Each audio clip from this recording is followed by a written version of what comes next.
that James Gunn's Superman movie underperformed at box office last year. So shout out to the Direct for reporting this.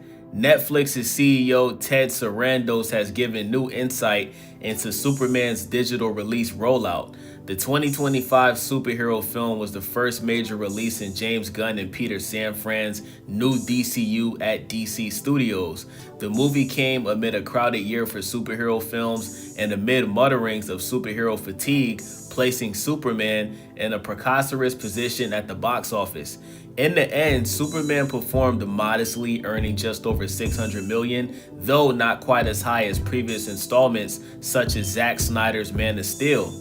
The movie arrived on digital on August 15, 2025, which was shortly after its July 9th theatrical release. This short window from theatrical to digital raised eyebrows, as it was shorter than the typical 45-day window that is typically reserved for movies exclusively in theaters.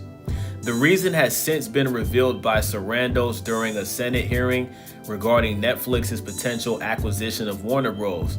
When questioned whether Netflix would adhere to the industry standards 45-day window, Sarandos said that the window moves a little bit for movies that underperform. The Netflix chief then used Sinners and Superman as examples of these adjusted release windows, citing the former as a film that stayed in theaters longer and suggesting Superman was one that underperformed due to its shorter window. Ted Sarandos, he says 45 days is the industry standard for self-enforcement. However, routinely, movies that underperform, the window moves a little bit. Superman was a little bit shorter, Sinners was a little longer window. So he's showing the comparison, basically saying that, Sinners did well at box office, so it stayed longer. And because Superman underperformed, due to the big budget for filming the movie, because see, a lot of people see that James Gunn's Superman did $600 million at box office and they automatically assume that's a success. But when you add up the whole budget, they didn't really start making profit until, they pretty much didn't recoup that budget until the digital release. That's when they really made the money back for the movie. That's why the movie was taken out of theaters so quickly. So fans were initially surprised to see Superman arrive on digital so shortly after its cinema release.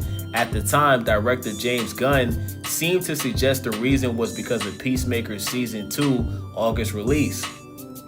So James Gunn was capping. James Gunn was trying to save face instead of just admitting that the movie underperformed, right? He pretty much used Peacemaker Season 2 as a scapegoat. So Gunn told Screen Rant the reason was very complicated, but that he wanted